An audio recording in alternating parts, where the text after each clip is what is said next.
बिस्मिल्लाहिर्रहमानिर्रहीम। अस्सलाम वालेकुम एवरीवन, दिस इज आनिस सुबसम एंड आई टीच बिजनेस। और ये जो है 2022 जून सेशन के लिए हम लोग रिवीजन स्टार्ट कर रहे हैं और रिवीजन के अंदर हमारे पास जो बेसिक कॉन्सेप्ट है that is about unit number 1। हम लोग अभी बात कर रहे हैं यूनिट नंबर 1 के चैप्टर वाइज। हम लोग हर एक चैप्टर के थ्रू जो जो चीज़ें हैं पढ़ने वाली हैं उनको हम डिस्कस करते जाएंगे और I go through with a quick revision. ठीक है जी। So I ask everyone to like mute yourself और hold on with your questions. जब एक चीज कंप्लीट हो जाएगी तो I set another session once I have completed this whole unit 1। उसके बाद मैं 10 मिनट की ब्रेक के बाद मैं एक दोबारा सेशन स्टार्ट करूंगा। उसमें आप जितने भी क्वेश्चंस होंगे वो आप जो है उस वक्त कर सकते हैं। ठीक है, अभी अपने क्वेश्चंस अपने पास रखें। ठीक है जी, तो फाइन जी, हियर वी गो। फाइन जी। So this is again unit number 1 और यूनिट नंबर 1 के लिहाज से हम लोग बात कर रहे हैं। We are on first thing chapter 1। सही है जी। और चैप्टर 1 जो है this is known as enterprise. और एंटरप्राइज में जो सबसे पहली चीज हम लोगों को समझनी है that is the opportunity cost. ठीक है, opportunity cost is basically the cost that of that option of that decision you have not taken. यानी अगर आपने कोई भी डिसीजन ऐसा लिया है जिसके अंदर आपको दो चॉइसेस थी कि आप या तो एक्स चीज या वाई चीज लें, तो if you have taken x चीज तो वाई चीज की जो भी कोई बेनिफिट्स होगा, जो भी कोई इसका फायदा होगा, वो आपकी अपॉर्चुनिटी कॉस्ट बन जाएगी। A good decision is when your opportunity cost is low. यानी आप जिस ऑप्शन को सिलेक्ट कर रहे हैं उस ऑप्शन से आपको ज्यादा फायदा मिल रहा हो और वो ऑप्शन जो आपने छोड़ा हो उससे आपको कम फायदा मिल रहा हो। So this is basically kind of an opportunity cost और business is totally dependent on this opportunity cost. Number 2, the role of enterprise. सही है जी। एंटरप्रेन्योर के लिहाज से आपका जो भी कोई बिजनेस चलता है उसके अंदर ये वो बंदा होता है जो अपना सारा का सारा रस लगाता है। तमाम तर चीजें इसकी नॉलेज के लिहाज से होती हैं। ये तमाम तर इसका जो भी कोई आइडिया होता है वो परफॉर्म किया जा रहा होता है। और इसके अंदर बहुत इंपॉर्टेंट चीज ये है कि जो इसका आइडिया है वो नया बिजनेस स्टार्ट करना है। ठीक है। नंबर 2, अगर इसने कोई चीज इन्वेस्ट करनी है तो ये पैसे कहाँ से लेकर आएगा।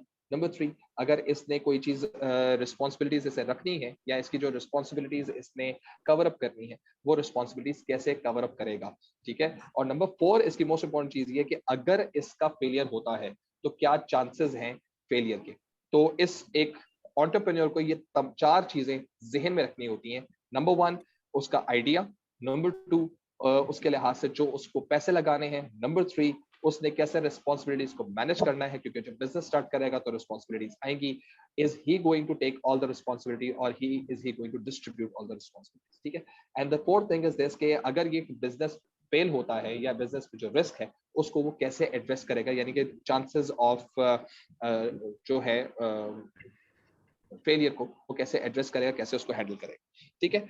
Then we basically have some characteristics of successful entrepreneur. I am just going by the book. ठीक है। तो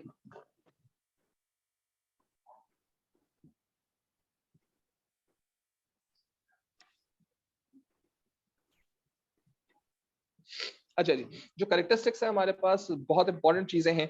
वो ये है कि जो हमारा कैरेक्टरिस्टिक है नंबर 1 दैट इज इनोवेशन। कि हमारे जो भी कोई बंदा होगा जो बिजनेस चलाएगा सक्सेसफुल, उसके अंदर इनोवेशन होनी चाहिए। उसको एक बिल्कुल कॉपी कैट चीज नहीं बनानी चाहिए, उसको कुछ डिफरेंट करना चाहिए। नंबर 2, उसके अंदर एक चीज होनी चाहिए कि वो उसमें कमिटमेंट हो। सही है। वो मोटिवेटेड हो। ठीक है।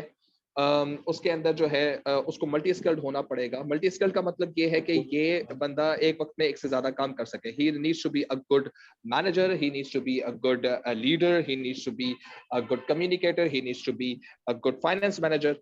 सही है। उसके अंदर लीडरशिप स्किल्स भी होनी चाहिए से कि ये किस तरह से लोगों को हैंडल करता है। ठीक है। और इसके अंदर जो है कॉन्फिडेंस बहुत ज्यादा होना चाहिए और ताकि इस ये जो है काम बेहतर तरीके से कर सके। और इसके अंदर एक एबिलिटी होनी चाहिए कैलकुलेटेड रिस्क टेकिंग।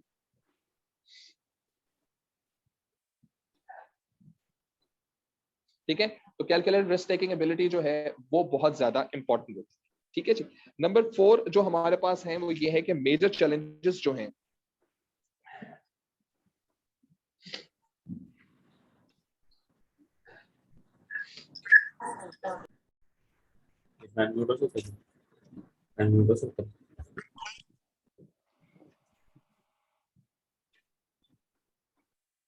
मैं वो चीजें ज्यादा डिस्कस करूंगा जिनका चांसेस जो हैं वो रिलेटिवली ज्यादा हैं इन टर्म्स ऑफ CIE या इस तरह से क्वेश्चंस बन सकते हैं। ठीक है जी। जो मेजर चैलेंजेस इसको फेस होते हैं बिजनेस को, वो नंबर 1 इसके पास ये है कि आपके पास जो सक्सेसफुल अपॉर्चुनिटीज हैं वो कितनी है बिजनेस के लिए। यानी एक बिजनेस है वो ये कहता है कि जनाब हमारा बिजनेस जो है वो बहुत ज्यादा अच्छा चल सकता है अगर मुझे ये चीजें नजर आएं। तो डेफिनेटली इट्स नॉट ऑलवेज कि आपको सब चीजें नजर आए, इट्स नॉट ऑलवेज कि आपको अपॉर्चुनिटीज प्लेट में रख के नजर आए। You have to strive for it and you have to find out the opportunities. Similarly आपके पास सोर्स ऑफ कैपिटल क्या है। ठीक है, ये आपको ध्यान में रखना है कि आपके पास जो अपॉर्चुनिटी है दैट माइट बी देयर, लेकिन आपको जो सबसे पहला अपॉर्चुनिटी के लिहाज से जो चैलेंज फेस होता है वो ये है कि the amount of finance and the time when you require the finance is not available. ठीक है। Similarly location plays a vital role. Location is something जो जहां पर आपका बिजनेस को स्टेब्लिश होना है, सही जगह पे दुकान खोली जाए, बिजनेस ओपन किया जाए, शॉप ओपन की जाए, रिटेलिंग की जाए, तभी वो सक्सेसफुल होती है। अदरवाइज ये सक्सेसफुल नहीं हो सकती। और जो अच्छी जगह होती है वो महंगी होती है। ठीक है। सिमिलरली आपके पास एक और चीज जो है that is basically you need to understand the competition. ठीक है। कंपटीशन इज इंपॉर्टेंट क्योंकि जो कंपटीशन जहां ज्यादा होगा वहां पर आपने जाना है, जहां पे कंपटीशन रिलेटिवली कम होता है वहां पर कस्टमर्स रिलेटिवली कम आते हैं। Again it's totally up to the business के बिजनेस कैसे काम करता है। Then you have to talk about the customer base. ठीक है जी, सब चीजें बहुत अच्छी हैं लेकिन do we have enough customers जिसको हम लोग केटर कर सकें। ठीक है। सो अगर हमारे पास ये तमाम तो चीजें अवेलेबल हैं तो हम इस चीज को एड्रेस कर सकते हैं कि business is doing fine and they might have some issues in reducing the risk, अगर इन चीजों के बारे में सो क्लियर हो। Why do new business fail of, ये क्यों बिजनेसेस जो हैं वो फेल हो जाते हैं, जब वो जल्दी शुरू शुरू में जल्दी क्यों फेल हो जाते हैं। सबसे पहले इनके अंदर लैक ऑफ रिकॉर्ड कीपिंग। सही है, यानी कि दे आर अनएबल के बिजनेस के लिहाज से इनको क्या चीजें रखनी है, किस तरह से रिकॉर्डिंग करनी है, कौन सी चीज लिखनी है, कौन सी चीज नहीं करनी। ठीक है। दूसरी चीज लैक ऑफ कैश। सही है।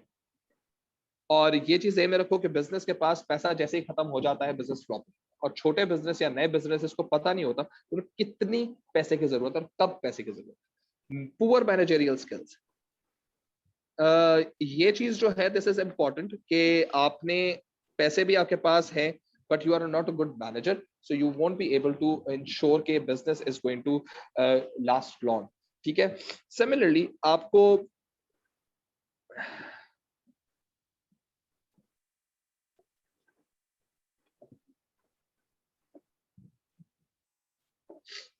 ठीक है, बिजनेस के अंदर ये चीज क्लियर होनी चाहिए कि why you are opening your business. ठीक है, व्हाई इज दैट सो, क्यों क्यों हम लोग बिजनेस चलाना चाहते हैं, how you are going to be different.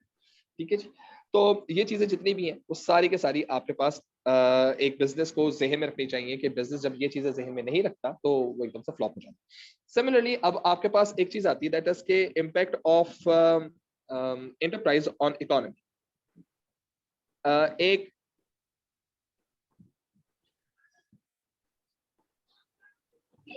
Ji mama. Please अपने आप को वो कर दें, म्यूट करना प्लीज। अच्छा जी।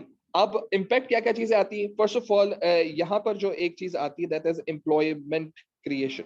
सही है। सबसे पहली चीज जो है वो ये है कि बिजनेसेस जब कभी भी काम कर रहे होते हैं तो उनके लिहाज से जो इकोनॉमी का फायदा होता है दैट इज के दे क्रिएट एम्प्लॉयमेंट। ठीक है। और जितनी ज्यादा एम्प्लॉयमेंट होती है उतना ज्यादा इकोनॉमी का फायदा होता है। इकोनॉमिक ग्रोथ होती है, आउटपुट बढ़ता है इकोनॉमी का पूरे का, ज्यादा आउटपुट मिलते हैं, ज्यादा ऑप्शंस मिलते हैं कस्टमर्स को, so you have more money circulating in the market। ठीक है जी। सिमिलरली बिजनेसेस जो है, फर्म्स की ग्रोथ जो है वो भी बहुत ज्यादा एंड सर्वाइवल, ये भी एक बहुत बड़ा फैक्टर होता है। कि बिजनेस जो है वो इस चीज के जहन में रखता है कि छोटा बिजनेस है, सर्वाइव करेगा, कंडीशंस को सर्वाइव करेगा, स्ट्रांग होगा, फिर ग्रो करेगा, बड़ा होगा तो इकोनॉमी को भी बड़ा करेगा। ठीक है। जब नए बिजनेसेस आते हैं तो वो इनोवेशन साथ लेकर आते हैं। ठीक है। और इनोवेशन जब साथ लेकर आते हैं तो इससे हर चीज जो है वो डिफरेंट तरीके से एड्रेस होनी शुरू होती है। For example, if you have different type of juices, तो जितने भी जूसेस आएंगे वो अपने लिहाज से डिफरेंट चॉइसेस लेकर आएंगे, इनोवेशन लेकर आ सकते हैं। You can come up with different taste and different drinks as well.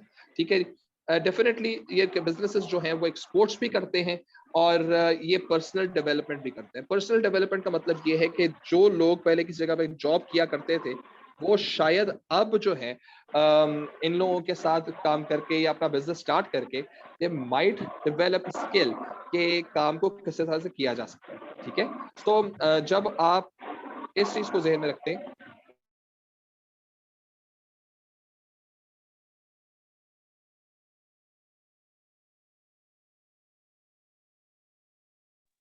Okay, please अपने आप को म्यूट कर लें सबके सब। मुझे अपने आप को म्यूट करके फिर आप लोगों को अनम्यूट करना पड़ा। ठीक है, प्लीज अपने माइक्स ऑफ कर लें। अच्छा जी, पर्सनल डेवलपमेंट भी होती है कि आपके अंदर कॉन्फिडेंस आता है, कॉन्फिडेंस के लिहाज से फिर आप आगे जाके ग्रो कर सकते हैं। और ये चीज जहन में रखें कि आपके पास एक चीज जो इसमें इंपॉर्टेंट है, increase social cohesion. Social cohesion का मतलब ये है कि लोग मिलकर काम, सही है, आप टुगेदरनेस आप में डेवलप होती है और उसके लिहाज से बिजनेस अच्छे तरीके से काम कर सकते हैं। Then we have the concept of social enterprise. और सोशल एंटरप्राइज का कॉन्सेप्ट ये है कि एक ऐसा बिजनेस जिसके तीन ऑब्जेक्टिव्स होते हैं, इन्वायरमेंटल, इकोनॉमिक एंड सोशल। ठीक है। अब इन तीनों जो ऑब्जेक्टिव्स हैं, इन तीनों ऑब्जेक्टिव्स का बेसिक मतलब ये है कि ये एक ऐसा बिजनेस एंटिटी होती है, बिजनेस ऑपरेशन होता है, जिसने ना सिर्फ पैसे से रिलेटेड बात करनी है, ना सिर्फ इसने लोगों की वेलफेयर के लिए काम करना है, बल्कि इसने इन्वायरमेंट के लिहाज से भी काम करना है। और ये भी ज़हन में रखो कि इन तीनों चीजों को मिलाकर हमारे पास जो कॉन्सेप्ट आता है, that is known as triple bottom line. ठीक है। यानी ट्रिपल बॉटम लाइन का कॉन्सेप्ट भी यही है कि ये तीन ऑब्जेक्टिव हमारे होते हैं। अच्छा, अब सोशल के अंदर जो वैल्यू, हेल्थ, एजुकेशन, डिस्क्रिमिनेशन और ये तमाम तर चीजें होती हैं, ये सब चीजें वहां पर एग्जिस्ट कर रही होती हैं। वेयर एज इकोनॉमिक के अंदर हम लोग पैसे से रिलेटेड बात करते हैं, और देन इन्वायरमेंटल के अंदर हम जो है वो वेस्टेजेस और उसके लिहाज से बात करते हैं कि बिजनेसेस के अंदर जो वेस्टेजेस चल रही होती है, रिसाइकलिंग होती है, हम उसकी बात करते हैं। So this is basically what we have in our chapter number 1. Then we move on to chapter number 2. Chapter 2 is basically about business structures.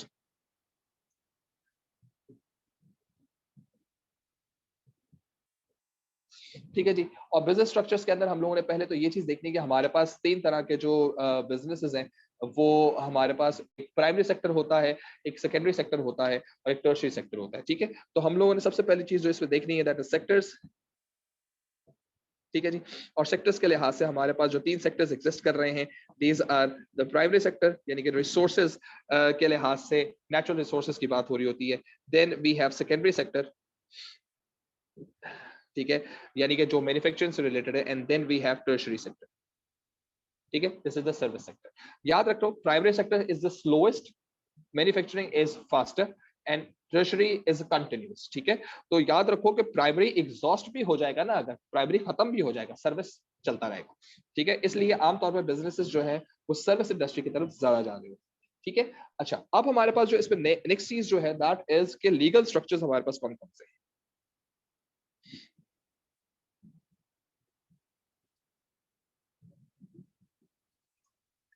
ठीक है जी। तो लीगल स्ट्रक्चर्स के लिहाज से अगर हम बात करते हैं, तो हमारे पास जो सबसे पहले जो इंपॉर्टेंट तरीन चीज है, दैट इज हमारे पास सोल ट्रेडर है। ठीक है। सोल ट्रेडर एक ऐसा बंदा है जो शायद तमाम तर बिजनेसेस के डिसीजन खुद लेगा, सारे प्रॉफिट अकेला बंदा होता है। ठीक है। सारे बिजनेस के पैसे खुद लगाएगा, सारे प्रॉफिट खुद लेगा, सारे लॉसेस खुद बेयर करेगा, सब डिसीजन खुद लेगा। और ये एक अनइनकॉर्पोरेटेड बिजनेस होता है। इससे बढ़कर एक बिजनेस आता है, this is known as partnership. Partnership business जो है वो 2 से लेकर 20 लोगों तक जा सकती है, अनलिमिटेड लाइबिलिटी के साथ होता है। कॉन्सेप्ट अनलिमिटेड लाइबिलिटी का ये है कि आपका जो बिजनेस है अगर फ्लॉप हो जाता है, तो ये याद रखें कि आपके बिजनेस को पे ऑफ करने के लिए अगर आपके पर्सनल एसेट्स भी इस्तेमाल करने पड़े तो किए जाएंगे। ठीक है। और इसी कोई लीगल आइडेंटिटी नहीं होती। पार्टनरशिप और सोल ट्रेडर के दरमियान जो बेसिक डिफरेंस है वो ये है कि सोल ट्रेडर अकेला होता है, पार्टनरशिप एक से ज्यादा 2 से 20 तक के दरमियान लोग होते हैं, अपना पैसा लगाते हैं, फंडिंग ज्यादा हो जाती है, प्रॉफिट शेयरिंग हो जाती है, लॉस शेयरिंग भी हो जाती है, डिसीजन मेकिंग बेहतर भी होती है, डिसीजन मेकिंग में कॉन्फ्लिक्ट्स भी आते हैं। ठीक है जी। Then we have another way कि हम इसको फर्दर ग्रो करते हैं और हम बन जाते हैं प्राइवेट लिमिटेड कंपनी।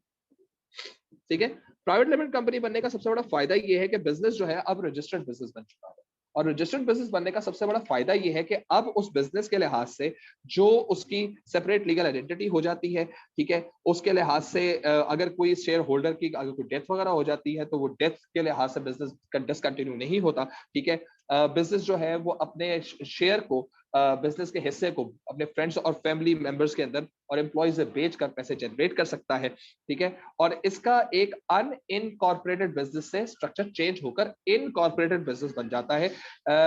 इसका मतलब यह है कि अब इसका नाम जो है वो वेरीफाइड नाम होता है और कोई दूसरा बिजनेस इसका नाम नहीं रख सकता।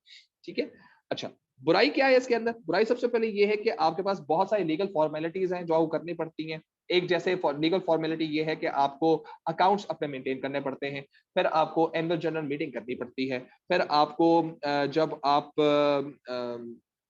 जनरल पब्लिक में आप अपना शेयर नहीं बेच सकते, सही, स्टॉक मार्केट में अपना शेयर नहीं बेच सकते, और आपको बकायदा अपने डॉक्यूमेंट्स को सीक्रेसी के तौर पे रखना पड़ता है। ठीक है, कि बात चीजें आप शो कर सकते हैं, बात चीजें आप शो नहीं कर सकते, नहीं होती, आप चाहो सब चीजें किसी को ना बताओ। लेकिन यहाँ पर जहन में रखो, प्राइवेट लिमिटेड कंपनी के अंदर सीक्रेसी का कॉन्सेप्ट थोड़ा सा चेंज हो जाता है। You have to show a few of your information, these are the financial statements।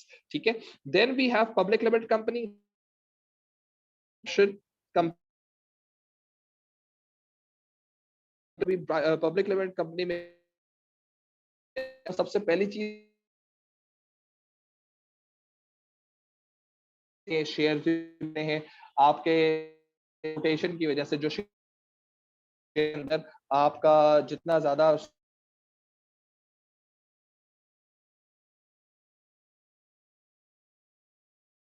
के ऊपर आपको सपोर्ट करना शुरू करती है, and sometimes public limited companies are guaranteed against bankruptcy.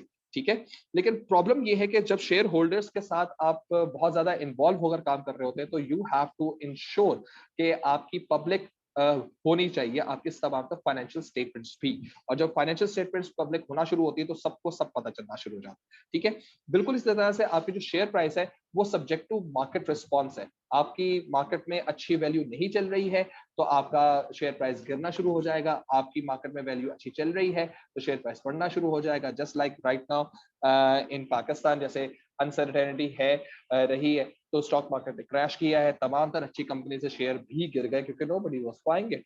तो companies are not doing bad, but since the environment is uncertain, therefore share price पे impact पड़ना शुरू हो जाता है। ठीक है, then we have other ways, first of all we have franchise. Franchise का मतलब ये है कि बिजनेसेस जो हैं वो branded businesses, not unbranded business की बात नहीं हो रही है, अब सिर्फ ब्रांडेड बिजनेसेस की बात हो रही है। कम से कम उनको प्राइवेट या पब्लिक लिमिटेड कंपनी होना चाहिए। ठीक है, और प्राइवेट और पब्लिक लिमिटेड कंपनी के अंदर जो बिजनेसेस चल रहे होते हैं वो ये जहन में रखते हैं कि जब कभी भी आपका काम होता है या जब कभी भी आप चीज को डेवलप करना शुरू करते हैं तो आपका ब्रांड में जितना बड़ा होगा उतनी ज्यादा आपकी ब्रांचेस ओपन होगी, लोग आपके नाम की दुकान खोलेंगे। ठीक है, तो देयर आर लेस चांसेस कि आपका बिजनेस फेल हो, फ्लॉप हो, क्योंकि आपका बिजनेस बहुत तेजी से ग्रो कर रहा होता है। आप जैसे KFC है वो फ्रेंचाइजर है, और अगर मैं अपनी दुकान का नाम KFC रखना चाहता हूँ तो वो फ्रेंचाइजी मैं कहलाऊंगा। मुझे फ्रेंचाइजर से सब चीजें मिली। ठीक है, वो मुझे ट्रेनिंग भी देगा। ठीक है, वो मुझे मेरे लिए मार्केटिंग भी करेगा, नेशनल वाइड मार्केटिंग भी वो मुझे करेगा, मेरे लिए सप्लायर्स भी वो लेकर आएगा। ठीक है, मुझे वो काम के करने का क्वालिटी चेक्स भी मुझे वो ही बताएगा, और मुझे वो येस और नो कर सकता है, मैं कहाँ दुकान खोल सकता हूँ, कहाँ दुकान नहीं खोल सकता। लेकिन जो पॉसिबिलिटीज है, मैं बीइंग अ फ्रेंचाइजी मुझे जो प्रॉब्लम्स आएंगी वो ये है कि शेयर का प्रॉफिट का मुझे एक मेजर चंक उसको देना होगा क्योंकि I am gaining because of his name. और डेफिनेटली फ्रेंचाइज का लाइसेंस लेने के लिए या उसके स्टार्टअप कैपिटल के लिए, मेरे लिए, मैं बीइंग अ फ्रेंचाइजी, मुझे बहुत सारे पैसों की जरूरत होगी। ठीक है, मैं अपने लिहाज से कोई इनोवेशन नहीं कर सकता। I have to stick with whatever this franchisor will be allowing me to sell. ठीक है, और बहुत स्ट्रिक्ट रूल्स होते हैं, और ये भी ज़हन में रखो कि इसमें फ्रेंचाइजर जब उसका दिल चाहे वो आपसे जब फ्रेंचाइजर दिल चाहे वो आपसे अपना नाम वापस ले सकता है।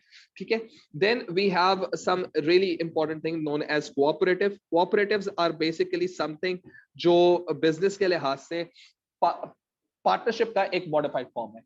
ये वाहिद ऐसा बिजनेस है, ये वाहिद ऐसा बिजनेस है जिसके अंदर बिजनेसेस का इन्वॉल्वमेंट जो है वो प्रॉफिट के लिए नहीं होता, वो बेसिकली म्यूचुअल बेनिफिट के लिए होता है। और यहाँ पर जब कभी कोऑपरेटिव के लिए लोग जब जमा होते हैं तो उनका असल में जो म्यूचुअल बेनिफिट होता है वो क्या क्या हो सकता है। वो बल्क बाइंग हो सकती है, कोई मेजर प्रॉब्लम है उसको सॉल्व करवाना हो सकता है, डिसीजन मेकिंग के अंदर वो कोऑपरेटिव्स बन सकते हैं, लोगों की मोटिवेशन या ट्रेनिंग के अंदर काम करवाने के लिए, कोई एक ओवरऑल लेबर फोर्स को ही मोटिवेट करना किसी इंडस्ट्री के लिए, तो उसके लिए काम करने के लिए हम लोग जो हैं वो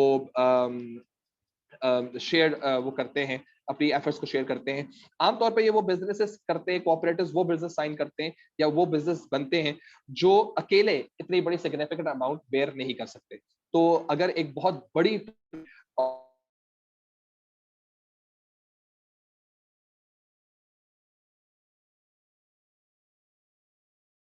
they basically get trained.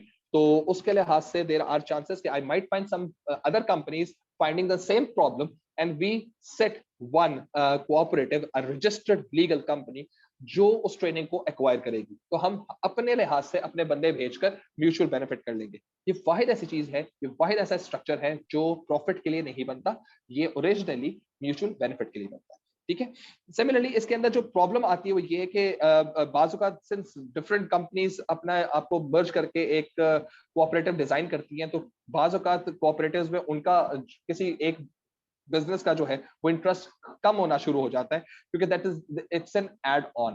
तो विजन का और कम्युनिकेशन का और कॉन्फ्लिक्ट्स का जनरेट होना काफी ऑब्वियस होता है। नंबर टू चीज ये है कि सिंस कोऑपरेटिव्स के अंदर जो भी को प्रॉफिट कमाया जाता है, वो प्रॉफिट कमाने के बाद या जो भी को पैसे अर्न किए जाते हैं वो टोटली डिस्ट्रीब्यूट नहीं होते, क्योंकि कोऑपरेटिव के अपने खर्चे भी होते हैं। ठीक है, उनको भी कवर अप करना पड़ता है। एंड थर्ड चीज ये है कि यहाँ पर डिसीजन मेकिंग जो है वो काफी स्लो होती है, क्योंकि प्रॉफिट बेसिस तो होते नहीं है, इसलिए they are not vigilant in making quick decisions. तो आमतौर पे कोऑपरेटिव्स के डिसीजंस काफी देर में लिए जाते हैं और काफी रिमोटली उनके लिहाज से डिसीजंस को प्रायोरिटाइज किया जाता है। Then we have joint ventures. Joint ventures का मतलब ये है कि आप दो कंपनीज मिलकर जो है वो एक थर्ड प्रोडक्ट बनाती है। ठीक है, उनका अपना अपना प्रोडक्ट एग्जिस्ट कर रहा होता है। फॉर एग्जांपल अगर एक कंपनी जो है वो बिस्किट्स बना रही है, दूसरी कंपनी जूस बना रही है, तो they might combine their efforts to launch a new ice cream. ठीक है, तो अब बिस्किट बनाने वाले की कंपनी के पास ऑप्शन था कि वो बिस्किट्स भी बनाए और साथ साथ आइसक्रीम भी बनाए, but that was a very expensive move. Similarly जो चॉकलेट बनाने या जूस बनाने वाली कंपनी थी वो भी आइसक्रीम्स बना सकती थी, लेकिन that was still a very expensive move. तो उन्होंने कहा प्रॉफिट के लिए, they are not for mutual benefit, remember। ठीक है, joint ventures are not for mutual benefit, they are there for the profit, क्योंकि वो आइसक्रीम्स बना के बेचेंगे तो उनको प्रॉफिट मिलेगा। ठीक है, और तो वो अपने प्रोडक्ट रेंज को बढ़ाने के लिए कि मेरे बिस्किट्स भी हैं और आइसक्रीम भी है, और दूसरी वाली कंपनी जो जूस बना के बेच रही है उसके जूसेस भी हैं और आइसक्रीम्स भी है, तो एकदम से उनकी रेंज ऑफ प्रोडक्ट्स है वो बढ़ जाएंगी, नई मार्केट में आ जाएंगे, अपने ब्रांड को इस्तेमाल करके कर सकते हैं। याद रखो, फ्रेंचाइज के अंदर, कोऑपरेटिव्स के अंदर, जॉइंट वेंचर के अंदर हमेशा याद रखो, अगर आपका ब्रांड होगा तो आप सक्सेसफुल ज्यादा हो सकते हैं। अगर आपका ब्रांड ही नहीं होगा तो definitely you can not attract much of the people. ठीक है, सिमिलरली जॉइंट वेंचर्स के साथ जो सबसे बड़ा प्रॉब्लम है वो ये है कि अगर जूस वाली कंपनी के पास कोई रिसोर्सेज हैं और वो ही रिसोर्सेज इस्तेमाल करने हो उसको जॉइंट वेंचर में, यानी कि आइसक्रीम बनाने वाली कंपनी के अंदर, तो जूस बनाने वाली company will be reluctant in sharing those resources, क्योंकि वो अपने लिए काम ज्यादा बेहतर करेगी, रादर वो किसी शेयर्ड एक्टिविटी में उन रिसोर्सेज को इस्तेमाल करेगी। कॉन्फ्लिक्ट्स के अंदर भी चीजें आ जाती हैं, क्योंकि both partners have to share their strategies और समटाइम्स बिट्रे का चांसेस रहता है, इसलिए जॉइंट वेंचर जो है बहुत ज्यादा देर तक चलता नहीं है। बहुत क्लासिकल एग्जांपल जो है वो नासा के साथ गूगल का है, जिसके थ्रू हम लोग गूगल मैप्स जो आपके मोबाइल फोन्स में वो इसी तरह से आते हैं। Then we have public corporations. Public corporations basically ऐसी बिजनेसेस हैं जो बेसिकली स्टेट ओन्ड बिजनेसेस हैं, एंटरप्राइज स्टेट ओन्ड बिजनेसेस हैं, ठीक है, और ये इनको नेशनलाइज इंडस्ट्रीज भी है, ठीक है। तो पब्लिक कॉर्पोरेशन ऐसी जैसे म्यूनिसिपल कॉर्पोरेशन वगैरह होती है, वाटर बोर्ड जैसे पाकिस्तान के अंदर है। तो ये जो है इनका फायदा सबसे बड़ा ये है कि they basically are run for the social objective. और याद रखें कि इसके अंदर सर्विसेज जो है वो at times loss making services भी होती हैं। और वो क्यों लॉन्च की जाती है? क्योंकि ये प्राइवेट सेक्टर जो है वो इंट्रोड्यूस नहीं करवा रहा होता, क्योंकि यहाँ पर उतना प्रॉफिट मार्जिन होता नहीं है। रिमेंबर, प्रॉफिट मार्जिन जहां होगा वहां प्राइवेट सेक्टर नजर आएगा, जहां प्रॉफिट मार्जिन एग्जिस्ट नहीं करेगा वहां प्राइवेट सेक्टर नजर नहीं आएगा। लेकिन might be possible that particular activity that is not run or offered by private sector, it's quite necessary for the citizens, for the society. So therefore government jumps in and settle their public corporation there. Pakistan को please इसमें include नहीं करना, तो different चीज हो जाएगी। Similarly it is mainly financed by government, क्योंकि governments जो है वो इसी को सपोर्ट करती हैं। और गवर्नमेंट अगर टैक्स पे ना हो रहा हो प्राइवेट एक्टिविटीज के अंदर, तो उनके पास टैक्स के पैसे नहीं आएंगे, और टैक्स के पैसे नहीं आएंगे तो पब्लिक कॉर्पोरेशन सही तरह से रन नहीं कर पाएंगे। इनका स्केल बहुत बड़ा होता है, बहुत लार्ज स्केल के ऊपर इकोनॉमी का स्केल हासिल करते हैं। क्योंकि profitability is not their objective, social objective is their, तो शायद उतना तेज डिसीजन मेकिंग और उतनी ज्यादा इफेक्टिव रिसोर्स मैनेजमेंट इनके अंदर नहीं होती। Similarly government can only encourage certain level of subsidies, ठीक है, यानी कि गवर्नमेंट कुछ हद तक ही इनको सपोर्ट कर सकती है। 100% उतने ज्यादा उनपे पैसे खर्च नहीं हो रहे होते, इसलिए हमें उनके अंदर कोई बहुत ज्यादा वेरिएशन, पब्लिक कॉर्पोरेशन में बहुत ज्यादा वेरिएशन नजर नहीं, ठीक है। अगर यही वाटर बोर्ड आपके पास उसमें आना शुरू हो जाए कि बिजनेस जो है वो प्राइवेट सेक्टर के अंदर आ जाए, वाटर बोर्ड, तो हो सकता है कि वो आपसे बकायदा ये बात करना शुरू कर दें कि आपके घर पे कितने पीएच का पानी आना चाहिए। PH is just a scale के जस्ट टू आइडेंटिफाई कि इट्स एन अल्कलीन और एन बेसिक एलिमेंट। तो पीएच भी होता है, ठीक है। तो बकायदा वो आपसे पूछ सकते हैं प्राइवेट सेक्टर वाले कि जी आपको पीएच 7 का चाहिए या पीएच 8 का चाहिए, पीएच 5 का चाहिए, कौन सा पानी चाहिए। तो जो ज्यादा पीएच का होगा, जो अच्छा पीएच होगा, उसका वो ज्यादा महंगा पानी दे सकता है। लेकिन गवर्नमेंट अगर पब्लिक कॉर्पोरेशन के थ्रू इस वाटर बोर्ड को काम कर रही होगी, तो therefore they are not going to look into the pH system. वो कहेंगे भाई एक तरह का पानी है, सबको मिले, तो चॉइसेस नहीं होती। The last thing in this is basically the holding companies. Holding companies are basically a family of companies जो एक मेजर ग्रुप होल्ड करता है। और उसके होल्ड करने का रीजन ये है कि वो ओरिजिनली बहुत सारे बिजनेसेस के अंदर एंटर होना चाहता है। जैसे एक ग्रुप ऑफ इंडस्ट्रीज की अगर हम बात करें दीवान, तो दीवान वाले जो है वो मोटर्स के अंदर भी हैं, फाइबर के अंदर भी हैं, टेक्सटाइल के अंदर भी हैं, शुगर के अंदर भी हैं, सीमेंट के अंदर भी हैं, इंश्योरेंस के अंदर भी हैं। तो अब सारी इंडस्ट्रीज के अंदर हैं, तो इवन वो ऑटोमोबाइल के अंदर भी, मोटर्स के अंदर, ठीक है। तो इसका मतलब ये है कि जब कभी भी गवर्नमेंट को कहीं से भी किसी भी इंडस्ट्री को कोई बेनिफिट देंगे, तो होल्डिंग कंपनीज जो हैं, क्योंकि आपकी होल्डिंग कंपनीज हर इंडस्ट्री में एग्जिस्ट कर रही हैं, देयरफॉर वो हर दफा गवर्नमेंट से फायदा लेना शुरू करती है, ठीक है जी। So this is basically what we have in chapter number 2। और chapter number 3 basically we are moving on to chapter number 3, and chapter number 3 is size of business.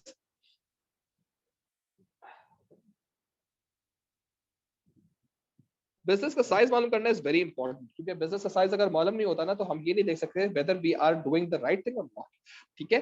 तो हमारे पास जो है डिफरेंट मेथड्स हैं,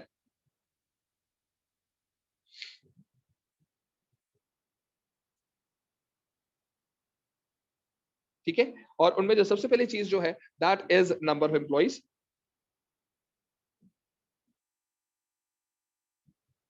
देन वी हैव रेवेन्यू, ये कितना पैसे कमाते हैं, ठीक है। Then we have capital employed, कितना पैसा लगा हुआ है, ठीक है। Then we have a new concept, उससे पहले मैं दूसरी चीज देखूंगा, मार्केट शेयर। इसका फॉर्मूला दुनिया में एग्जिस्ट करता है, और which is sales of business divided by sales of industry into 100। जितना ज्यादा मार्केट शेयर होगा उतना ही बिजनेस को बड़ा समझा जाए, ठीक है।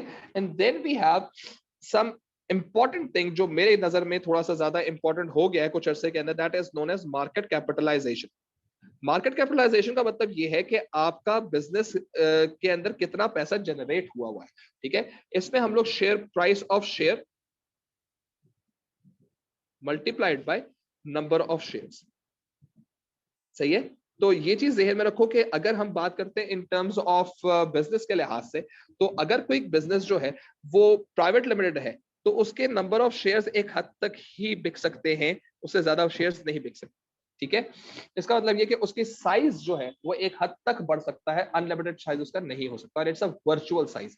ठीक है, of the business. Market capitalisation ज्यादा होने से, या नंबर ऑफ एम्प्लॉयज ज्यादा होने से, या रेवेन्यू ज्यादा होने से, कैपिटल एम्प्लॉयड ज्यादा होने से, ये मतलब नहीं कि एकदम से आपके बिजनेस के अंदर जैसे दरख्त बड़ा हो जाता है, या आपका हाइट बड़ी हो जाती है, या आप मोटे हो जाते हैं, तो यू फिजिकली लुक बिगर। ठीक है, ये फिजिकली ये नहीं है, इट्स ऑल वर्चुअल। तो हो सकता है कि छोटी सी दुकान ही जो है उसका मार्केट शेयर, उसकी सेल्स बढ़नी शुरू हो जाए, उसकी ऑनलाइन सेल्स बढ़नी शुरू हो जाए, वो छोटा सा बिजनेस ही, दुकान जो है वो एक अच्छा खासा मल्टी मिलियन एम्पायर बनना शुरू हो जाए। इसका हरगिज़ मतलब ये नहीं है कि जैसे बिजनेस का साइज बड़ा होगा तो एकदम से फैक्ट्री लग जाएगी, एकदम से गाड़ियां आ जाएंगी। वो आपका पर्सनल एसेट बढ़ेगा to support that particular activity, otherwise it's all virtual. Public limited company की मार्केट कैपिटलाइजेशन सबसे ज्यादा होती है, क्योंकि उसके अनलिमिटेड नंबर ऑफ लोग होते हैं जो शेयर खरीद सकते हैं, देयरफॉर शेयर की फ्लोटेशन होती रहती है, खरीद बेच होती रहती है। हेंस इट्स वेरी इंपॉर्टेंट कि बिजनेसेस जो हैं वो पब्लिक लिमिटेड कंपनी बनते हैं, फिर उनका मार्केट कैपिटलाइजेशन जो है वो बहुत ज्यादा बढ़ जाता है। ठीक है। अच्छा जी, अब इसमें जो इंपॉर्टेंट एक और चीज है वो ये है कि जब बिजनेसेस काम कर रहे होते हैं, ठीक है, तो इसमें हमारे पास एक जो इंपॉर्टेंट चीज है, that is significance of micro business. ठीक है जी, माइक्रो बिजनेस का मतलब ये छोटे बिजनेसेस जो हैं, सो कॉल्ड के आपके पास सोल ट्रेडर्स हो गया, पार्टनरशिप बिजनेसेस हो गए, उनके क्या फायदा हो सकता है कि why they are important for an economy. याद रखो, पहले हमने चैप्टर 1 के अंदर भी ये बात की हुई है कि इंटरप्राइज की क्या जरूरत होती है, लेकिन एट टाइम्स बिजनेस जो है, स्मॉल माइक्रो बिजनेसेस का इकोनॉमी को, या माइक्रो बिजनेस सिग्निफिकेंस क्या है, वो नंबर 1 ये है कि वो तो जॉब क्रिएशन करते हैं। ठीक है। नंबर 2, कंपटीशन इंक्रीज होता है इनके थ्रू। कंपटीशन इंक्रीज की वजह से डेफिनेटली जो चॉइस अवेलेबल होती है कस्टमर को, वो भी मिलनी शुरू हो जाती है। Low profitable markets, low profitable products and services are offered.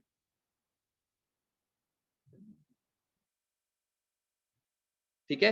And similarly businesses आमतौर पे, ये माइक्रो बिजनेसेस जो हैं, इनके अंदर एक बड़ी अच्छी चीज ये होती है कि ये आमतौर पे, since they are small, they have very frequent communication with their suppliers and their customers. ठीक है, इवन देयर एम्प्लॉइज। ठीक है।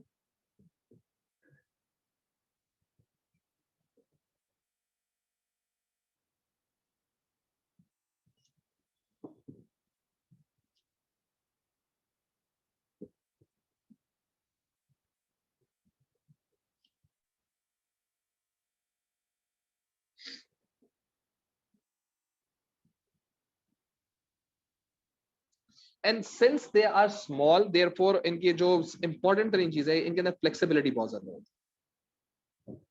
They can adapt things very quickly, क्योंकि इनको बहुत ज्यादा डिसीजन लेने में देर नहीं लगती, और ये बहुत जल्दी चीजों को डेवलप करके एकदम से उसमें काम करना शुरू कर देते हैं। ठीक है। सिमिलरली अब जब सिंस ये गवर्नमेंट जो है, they look for this particular thing, तो government do assist these small businesses.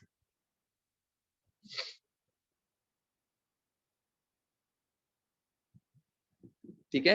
Government को इसलिए असिस्टेंस करनी पड़ती है क्योंकि गवर्नमेंट बिलीव कि ये छोटा बिजनेस है, बड़ा होकर इंशाल्लाह ताला जो है वो बड़ा बिजनेस बन जाएगा, और जब बड़ा बिजनेस बन जाएगा तो being a bigger player in the economy will cater more for the consumers. ठीक है, and will help the economy more. ठीक है। अब कैसे गवर्नमेंट इनको असिस्ट कर सकती है, इनके ऊपर रिड्यूस टैक्सेस कर देती है। ठीक है, इनके ऊपर इंक्रीज कर देती है उनको सब्सिडीज। ठीक है, इन पे इंक्रीज कर देती है ग्रांट्स। सही है, इन पे इंक्रीज कर देती है ट्रेनिंग प्रोग्राम्स।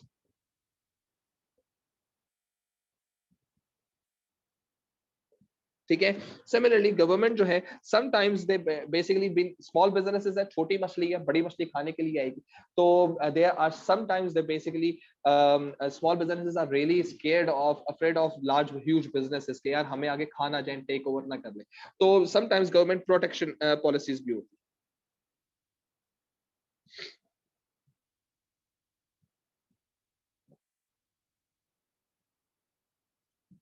सही है। तो इस चीज को ध्यान में रखें कि बिजनेसेस जो हैं वो definitely small businesses they are very much into the situation कि क्या फायदा हो सकता है। अच्छा, अब एक चीज आती है इसी के साथ कंटिन्यूड है कि स्मॉल बिजनेस जब बड़ा हो जाता है तो उसका क्या फायदा।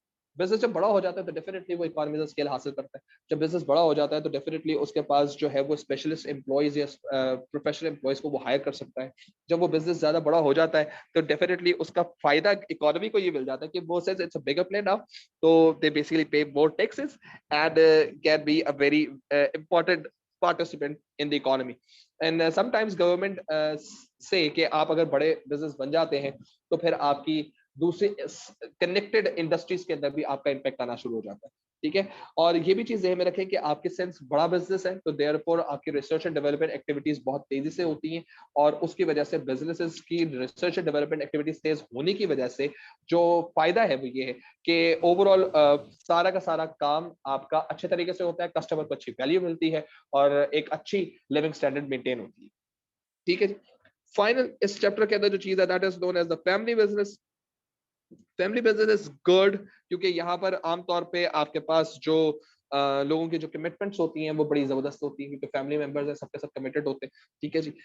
उनको ये चीज मालूम है कि ये फैमिली का बिजनेस है इसलिए हम सब ने ट्रस्ट के साथ काम करना है। ठीक है। रिलायबिलिटी बहुत ज्यादा होती है क्योंकि यू नो के ये जो लोग हैं उनको वो लोग किस तरह से काम कर रहे हैं। एक तरह का ट्रस्ट डेवलप हुआ हुआ होता है, ट्रस्ट एंड प्राइड होती है इनके अंदर कि यार खानदानी बिजनेस है, मिलकर काम करना है। ठीक है जी। और अगर देखा जाए तो इसमें नॉलेज की कंटिन्यूटी भी होती है और नॉलेज कंटिन्यूटी का मतलब ये है कि ये जनरेशन टू जनरेशन चलता है। ठीक है ना। लेकिन इसमें एट टाइम्स जो है वो प्रॉब्लम ये आनी शुरू हो जाती है कि बिजनेसेस जो हैं दे मे हैव सम बायसनेस। ठीक है ना। बायसनेस इनके अंदर होती है। बायसनेस का मतलब ये है कि अगर इनको एक अच्छा एम्प्लॉय मार्केट से मिल सकता है तो लेकिन वो फैमिली मेंबर को ही वो आगे परसुएट करने की कोशिश करते हैं। ठीक है। सिमिलरली काफी ज्यादा वो इनफॉर्मल होता है तो इनफॉर्मल होने की वजह से इनफॉर्मेलिटी जिसको कहा जाता है। ठीक है। इनफॉर्मेलिटी बहुत ज्यादा होती है देयरफॉर कोई भी काम इतने ज्यादा लिखत पढ़त के साथ नहीं होता है, इतना डॉक्यूमेंटेड नहीं होता और बहुत सारी चीजें जो होती है ऑन ट्रस्ट बेसिस चल रही होती है जिसका बाद में आगे जाकर कंफ्यूजन भी डेवलप हो जाती है और मिस इंटरप्रिटेशन भी डेवलप हो जाती है। ठीक है। और ये आमतौर पे जो चीजें फैमिली बिजनेसेस में जो होती है वो ट्रेडिशनल बिजनेसेस होते हैं। बहुत ज्यादा इनोवेटिव बिजनेस के अंदर जो है वो फैमिली बिजनेस जाते नहीं है। जो ट्रेडिशन में काम चल रहे होते हैं बस उसी को चल रहा होता है, उसमें कोई इनोवेशन लेकर नहीं आते। और डेफिनेटली खानदानी कॉन्फ्लिक्ट्स तो जाहिर सी बात है हर जगह पे आते हैं जहां खानदान है कॉन्फ्लिक्ट्स आते हैं। सो मामू चचा ताया के दरमियान लड़ाई हो गई है तो अब हिस्से करो बिजनेस। ठीक है। So this is basically what we have. And final चीज in this chapter is internal growth. Remember business के कॉर्पोरेट ऑब्जेक्टिव्स के अंदर दो मेजर ऑब्जेक्टिव्स हैं। एक ऑब्जेक्टिव है सर्वाइवल है और एक ऑब्जेक्टिव इसका ग्रोथ है। ग्रोथ का मतलब ये है कि आपका बिजनेस इंटरनली ग्रो करेगा। इंटरनल ग्रोथ करने का मतलब ये है कि आप खुद से एफर्ट्स करेंगे और बिजनेस को ग्रो करने की कोशिश करेंगे। यानी आप अपनी सेल्स बढ़ाओगे, आप अपनी प्रोडक्ट रेंज बढ़ाओगे, आप रिसर्च एंड डेवलपमेंट एक्टिविटीज बढ़ाओगे, आप अपना कैपिटल बढ़ाओगे, आप अपने फिक्स एसेट्स बढ़ाओगे। सही है। आप मशीनरी लेकर आओगे, आप अपना इंफ्रास्ट्रक्चर बढ़ाओगे। ठीक है। अपनी ब्रांचेस ओपन करोगे। ये तमाम तर चीजें जो होती हैं ये आपके पास इंटरनल ग्रोथ के तरीके हैं कि इनके तरीकों से आपका बिजनेस जो है वो ग्रो कर सकता है। क्यों किया जाता है? क्योंकि आपका जो बिजनेस है इट्स मोर लाइक कि इट्स योर ओन बेबी। सही है। सो यू नो कि how you have developed it and you know कि इसमें क्या क्या प्रॉब्लम्स आ सकते हैं। तो you are very conscious about it कि बिजनेस को कैसे लेके चलना। ठीक है जी। So this is basically what we have in chapter number 3। We moving on to chapter number 4 now. और चैप्टर नंबर 4 जो है दिस इज बिजनेस ऑब्जेक्टिव्स।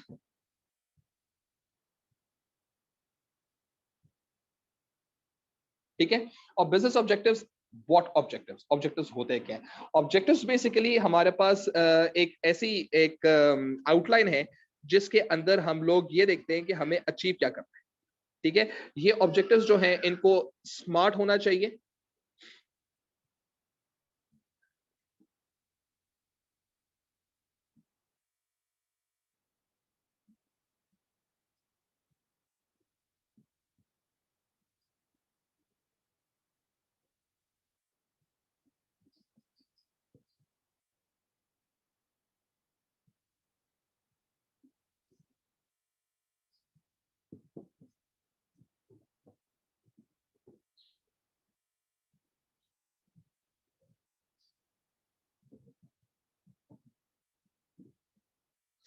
ठीक है जी।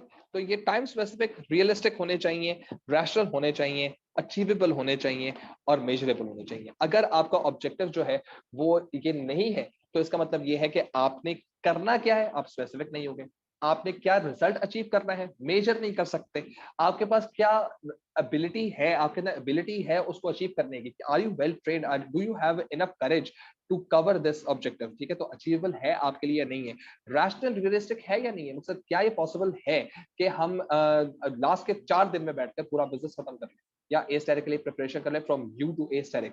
अब बास के लिए हो सकता है रियलिस्टिक और बास के लिए हो सकता है रियलिस्टिक ना हो, और उसके लिए उनके अंदर कैपेबिलिटी क्या है, वो उनकी अचीवमेंट। ठीक है, और टाइम बेस ये कितने अरसे में हमने काम करना। ठीक है, so you have to be pretty clear about it कि काम को करना किस तरह से। ठीक है, then we move on to the corporate aims. ठीक है, कॉर्पोरेट एम्स का बेसिक मतलब ये है कि तमाम तर वो ऑब्जेक्टिव जो कोई बिजनेस अचीव करना चाह रहा है। ठीक है, कॉर्पोरेट आमतौर पर बिजनेस के लिए कहा जाता है, वर्ड इस्तेमाल किया जाता है। और इस कॉर्पोरेट ऑब्जेक्टिव के अंदर हमारे पास जो मोस्ट इंपॉर्टेंट एलिमेंट है वो ये है कि कॉर्पोरेट ऑब्जेक्टिव्स जो है वो ये चीज डिसाइड करवाते हैं कि बिजनेस के अंदर इनका स्टार्ट पॉइंट क्या होगा। तो कॉर्पोरेट ऑब्जेक्टिव्स क्या, कॉर्पोरेट एम्स का जो सबसे पहला एडवांटेज है वो ये है कि बिजनेस का स्टार्ट पॉइंट समझ आ जाता है कि यार बिजनेस से अच्छा ये चीज अचीव कर। सही है।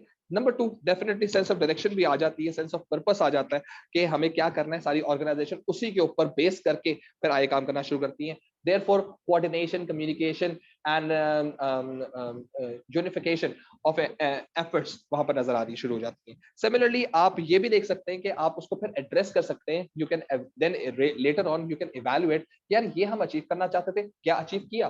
ठीक है, तो you can just go and review your process and review your progress. ये काम हमने क्या करना चाहते थे, हमने क्या अचीव किया, whether we were able to accomplish our targets or not, or whether we basically lagged in it। ठीक है, सिमिलरली आपको ये भी देखना पड़ता है कॉर्पोरेट ऑब्जेक्टिव्स, कॉर्पोरेट एम्स का फायदा ये भी है कि what are the resources we really needed to have.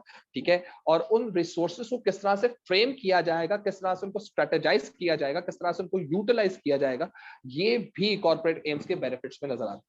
ठीक है, अच्छा, सिमिलरली अगर हम लोग इस कॉर्पोरेट एम्स के लिहाज से बात करें तो यहां पर हमारे पास जो एक चीज आ जाती है इसके बाद, this is known as our mission statement. सही है, मिशन स्टेटमेंट इज समथिंग जो बिजनेस आमतौर पर अपने लिए अचीव करने की कोशिश करता है, और ये कोर एम्स होते हैं बिजनेस के, जो बिजनेस अपने एम्प्लॉयज को बताता है जस्ट टू मोटिवेट देम। और उनका ये भी जहन में रखना है इसके अंदर कि ये बाहर के स्टेक होल्डर्स ग्रुप्स को भी फोकस करता है कि कंपनी का एक तो पहले कॉर्पोरेट एम है क्या, प्रॉफिट करना है, सेल्स करनी है, रेवेन्यू बढ़ाना है, मार्केट शेयर कैप्चर करना है, कॉम्पिटिशन को अंडू करना है, सर्वाइव करना है, कॉस्ट मिनिमाइज करनी है। सही है, ब्रांड इमेज बढ़ाना है, आपका ऑब्जेक्टिव है क्या। इसके साथ साथ आप, और ये क्यों बताया जाता है, सो दैट आप अपने एम्प्लॉयज को बता सकें भाई इससे आपको फायदा है, ताकि employees can start relating themselves with the company's routine and company's directions. ठीक है, और ना सिर्फ एम्प्लॉयज बल्कि आउटसाइड स्टेक होल्डर्स को भी फोकस किया जाता है। वो इसलिए सो दैट स्टेक होल्डर्स जब आपके साथ होंगे तो स्टेक होल्डर्स आपके काम को देखेंगे, जब आप उनको वैल्यू करोगे तो वो आपके लिए मार्केटिंग करेंगे, वो आपके लिए ईज डेवलप करेंगे इन एनवायरनमेंट, और आप अपना टारगेट बेहतर तरीके से अचीव कर सकते हैं। ठीक है, सो अगर आपका बिजनेस जो है वो अपना मिशन स्टेटमेंट सेट नहीं करता, ठीक है, तो ये चीज जहन में रखो कि बिजनेसेस जब कभी भी अचीव नहीं कर पाते ना अपने टारगेट्स को, तो उनमें सबसे बड़ा प्रॉब्लम होता है कि उनका मिशन स्टेटमेंट उनका क्लियर नहीं होता। ठीक है, और इसी वजह से उनको ये पता नहीं चलता कि हमने अपना टारगेट तो अचीव करना है, वो सिर्फ अपने टारगेट के पीछे भाग रहे होते हैं, और उनको ये समझ नहीं आता है कि इन ड्यू कोर्स हमने कितना लेट डाउन किया है अपने एम्प्लॉयज को, और कितना लेट डाउन किया है अपने एक्सटर्नल स्टेक होल्डर्स को। अभी स्टेक होल्डर्स की हम बात करेंगे कि स्टेक होल्डर्स होते कौन है, लेकिन अभी हम सिर्फ वर्ड स्टेक होल्डर्स की बात कर रहे हैं। These are those people have interest, direct और indirect interest in the business activity. ठीक है, अच्छा, सिमिलरली अब इससे फायदा क्या होता है अगर बिजनेस का वेल स्टैब्लिश्ड मिशन स्टेटमेंट हो, तो फायदा क्या है। सबसे पहले चीज तो है कि ये इनफॉर्मली सबको, सारे लोगों को इनफॉर्मली कम्युनिकेट हो जाता है कि हमने करना क्या है। तो ये फॉर्मल कम्युनिकेशन में बड़ा लेटर शेटर लिखना, उनको बुलाना, मीटिंग सेट करना, मिशन है बता दिया, सबको पता चल जाएगा। तो ये अपनी लैंग्वेज के अंदर भी आप उसको कम्युनिकेट कर सकते हो। तो it's easy to communicate and it's informal to communicate, ठीक है। सिमिलरली आपका जो मिशन स्टेटमेंट है वो इसलिए बहुत ज्यादा इंपॉर्टेंट होता है कि इस मिशन स्टेटमेंट की वजह से आपके डिपार्टमेंट्स के ऑब्जेक्टिव्स निकलते हैं, ठीक है। और डिपार्टमेंट्स के ऑब्जेक्टिव्स निकलने से क्या होता है कि आपके जो आपकी इंडिविजुअल टारगेट्स होते हैं वो डेवलप होते हैं, ठीक है। तो इससे एक तरह से आप किसी एक एम्प्लॉय को भी जाके फोकस कर सकते हैं कि भाई तुमने क्या काम करना था, अगर तुम वो काम करते हो तो काम बिल्कुल सही होना शुरू हो जाएगा, हमारा मिशन अचीव हो जाएगा। सिमिलरली इस मिशन स्टेटमेंट के अंदर मोरल वैल्यूज भी बताई जाती हैं, जिससे ये भी पता चलता है कि बिजनेसेस जो हैं वो कितना ज्यादा एक दूसरे के साथ बेहतर तरीके से काम करना चाहते हैं, और ये भी समझ आना शुरू होता है कि बिजनेसेस के अंदर कितना ज्यादा जो है वो एक अंडरस्टैंडिंग है कि हमने क्या चीज अचीव करनी, ठीक है। सिमिलरली हमारे पास एक और जो इसके साथ जो फायदा नजर आता है मिशन स्टेटमेंट का, वो ये भी है कि आपका जब तक मिशन स्टेटमेंट क्लियर नहीं होता, ठीक है, तो आपके पास बहुत सारी कंफ्यूजन्स होती हैं। यानी कि आपके पास हो सकता है कि there are some hurdles, there are some obstacles, there are some mishaps might happen and that can distract you.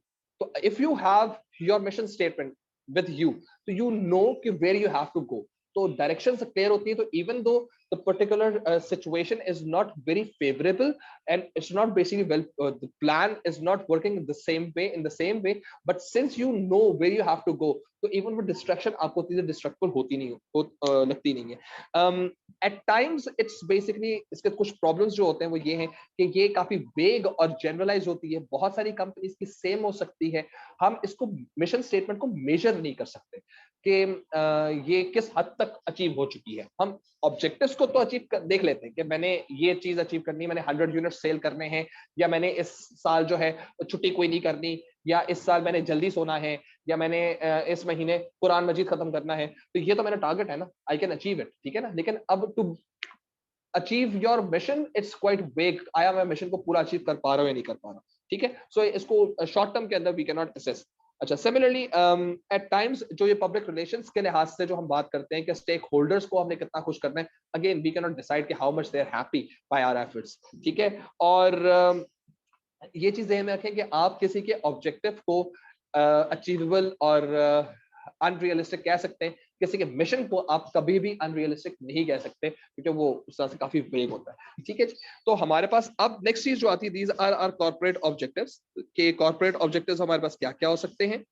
और कॉर्पोरेट ऑब्जेक्टिव्स के अंदर वी हैव समथिंग इंपॉर्टेंट, कि ये चीजें ज़हन में रखो कि इसमें दो चीजें जो हैं they are very important and these are your growth and your survival, ठीक है। तो हमारे पास सबसे पहला जो हमारे पास ऑब्जेक्टिव आता है that is known as profit maximisation,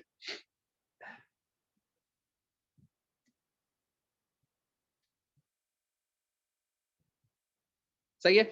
then we have profit satisficing, profit maximisation और प्रॉफिट सेटिस्फाइजिंग में फर्क क्या है, सही है। कम से कम हमारा कितना प्रॉफिट होना चाहिए जिसपे हम ये कह सके okay we may continue. Remember that companies do not continue their operation at break even, they basically continue their operation at their profit satisfying level, यानी कि प्रॉफिट में भी होते हैं लेकिन फिर भी वो प्रॉफिट को पसंद नहीं आ रहा होता, ठीक है। एक सर्टेन लेवल का प्रॉफिट उन्हें जरूर बुक करना होता है, उससे ज्यादा करते हैं तो मैक्सिमाइजेशन पे होती है, लेकिन लीस्ट पॉसिबल इतना स्कोर उनको चाहिए होता है इन प्रॉफिट के अंदर, ठीक है। तो प्रॉफिट मैक्सिमाइजेशन और profit satisficing are two different things, ठीक है जी। देन वी हैव ग्रोथ, ठीक है। Then we have increased market share,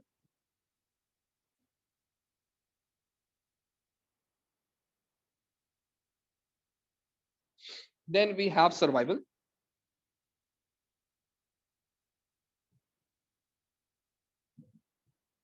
ठीक है। And then we have CSR, corporate social responsibility, ठीक है जी। अब ये कॉर्पोरेट सोशल रिस्पॉन्सिबिलिटी क्या चीज है, इसके बारे में अभी हमने बात करनी है, तो we just will be talking about this later. Then we have to increase sales revenue, सही है, increase market share, cost minimisation,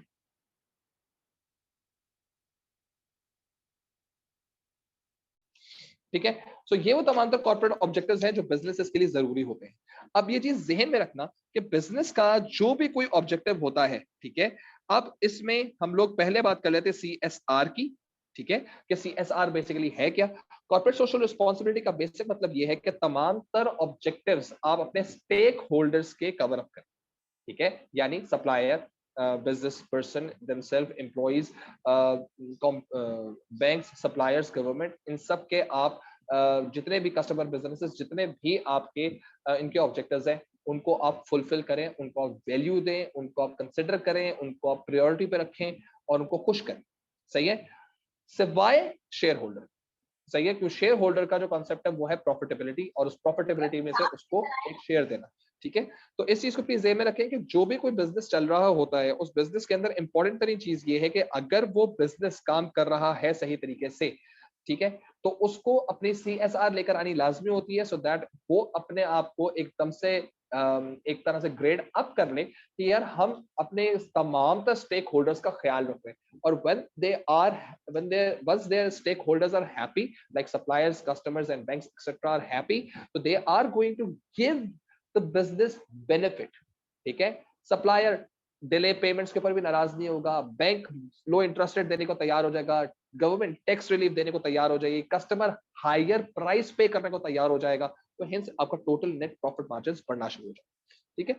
Similarly, there is a very complex and easy relationship. Complex इसलिए बोल रहा हूँ कि at times बच्चे इस चीज को ज्यादा फोकस करते नहीं है। Relationship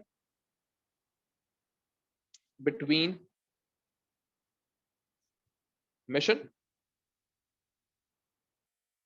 objective,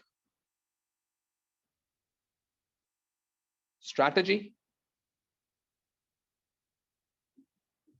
and tactics. ठीक है, अब ये ज़हन में रखो कि आपके पास strategy is long term and tactics is short. ठीक है, आज क्या करना है, टैक्टिक्स। ठीक है, आज मुझे किसी एक जगह पे जाना है और उस जगह पे जाने में ट्रैफिक जैम हुआ है, तो मेरी अब टैक्टिक्स लगेगी इसके अंदर कि how I reach to that particular place without any problem.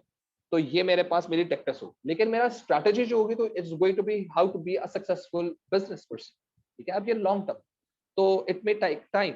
ठीक है ना, तो अब इसको ज़हन में रखो कि हमारे पास जो ये मिशन है, जो असल में लिंक है वो ये है कि अगर आपका मिशन जो है वो क्लियरली डिफाइंड नहीं होगा, तो आपके ऑब्जेक्टिव क्लियरली डिफाइंड नहीं, और अगर आपके ऑब्जेक्टिव्स क्लियरली डिफाइंड नहीं होंगे ना, तो you can not set a right strategy, and ground level के ऊपर you may not be able to take a right step at the right time with the right resources. तो ये याद रखना कि अगर आपका बिजनेस जो है it's not having a right proper mission statement, तो that is going to directly affect, negatively affect जो होगा वो आपके ऑब्जेक्टिव्स की तरफ आएगा, क्योंकि you really don't know what to do. ठीक है, तो जब मिशन ही नहीं है तो कभी कुछ कर रहे हो, कभी कुछ करोगे, hence you are going to be awkwardly distracted, and hence you may not be able to track your right objective. Therefore, the strategy you're going to set is not for the right objective, because objective itself is not right, तो strategy भी सही नहीं होगी। ठीक है, objective set नहीं था, तो उसके लिए गलत ऑब्जेक्टिव के लिए अगर सही स्ट्रैटेजी बना लोगे तो ऑब्जेक्टिव तो सही नहीं होगा ना। ठीक है ना, for example if you just want to rob someone, तो your objective is to rob someone, this is your objective which is a wrong objective. ठीक है, अब उसके लिए जो भी स्ट्रैटेजी बनाओ, by the end of the game you will be successful robber. ठीक है, you are not going to be an ethical person, तो ऑब्जेक्टिव ही गलत था। और उसके लिए टैक्टिक्स क्या है, आज क्या प्रिपरेशन करनी है, कल क्या प्रिपरेशन करनी है, यीस्ट कैसे मार रहा है, तो वो अलग कहानी है, but that is objective is wrong, क्योंकि योर मिशन इज रॉन्ग, क्योंकि you really wanted to be, आपका मिशन ये था कि मुझे हिस्ट्री में जो है लोग याद रखें, तो यार कोई अच्छा काम करके तो याद रख सकते हैं ना, चोरी से कौन याद रखना। ठीक है, so since your mission was not right, objective set सही तरह से नहीं हुए, स्ट्रेटजी सही नहीं बनी, टैक्टिक्स में भी गलती होगी, this is basically your relationship. याद रखो, टैक्टिक्स सही भी हो जाए ना तो स्ट्रेटजी सही नहीं होती, स्ट्रेटजी सही हो जाए तो ऑब्जेक्टिव सही नहीं होता, और अगर ऑब्जेक्टिव सही हो जाए तो मिशन सही नहीं होता। ये डाउनवर्ड्स है, ये अपवर्ड्स नहीं है। ठीक है, so it basically move from mission to objective to strategy and tactics, rather ये वे अप नहीं होता।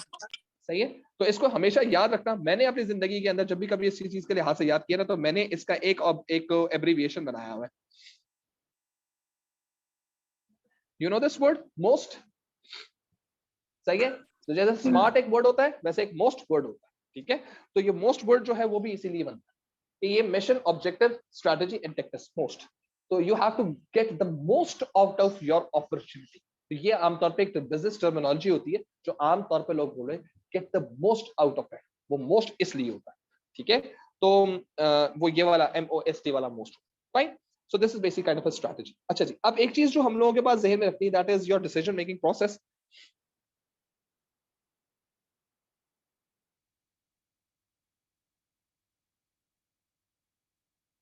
ठीक है जी। अब इस डिसीजन मेकिंग प्रोसेस के अंदर हमारे पास क्या क्या स्टेप्स होते हैं। हमें पहले सेट ऑब्जेक्टिव्स, ऑब्जेक्टिव्स को पहले सेट करना होता है हम लोगों को, ठीक है। ऑब्जेक्टिव सेट नहीं होगा तो हम कुछ भी नहीं कर सकते।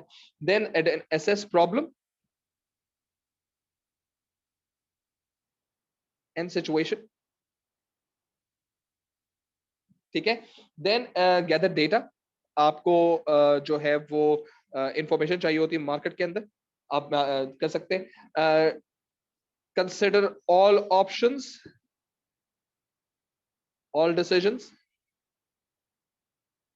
ऑप्शंस, यानी कि आपको हर तरह का डिसीजन जो है वो ऑप्शन अपने सामने रखना पड़ता है। Then you have to verify कि जो आपके पास चीज है। Then make strategic decision. अच्छा, वर्ड स्ट्रेटेजिक का मतलब होता है लॉन्ग टर्म, ठीक है, कि कौन सी चीज आपकी लॉन्ग टर्म को मैच कर रही है। अब बहुत सारे डिसीजंस आपके सामने आते हैं, then you have to correlate. जैसे आप कभी मैचिंग का कपड़ा लेके जाते हो, ठीक है, तो you match your cloth with the garment you are searching for, ठीक है। तो अब ये चीज ध्यान में रखो कि जब आप कपड़ा मैच कर रहे होते तो what you are doing, you basically are taking this right match with it, ठीक है ना। तो जब आप बहुत सारे डिसीजंस लेते हो तो उससे आप फिर देखते हो कि यार हाँ, ये जितने भी डिसीजंस हैं वो हमारे मिशन या स्ट्रेटेजिक लॉन्ग टर्म प्लान से कौन सा मैच कर रहा है, बेस्ट मैच चल रहा है, ठीक है। फिर उसके बारे में हम लोगों ने प्लान एंड इम्प्लीमेंटेशन आ जाती है जी,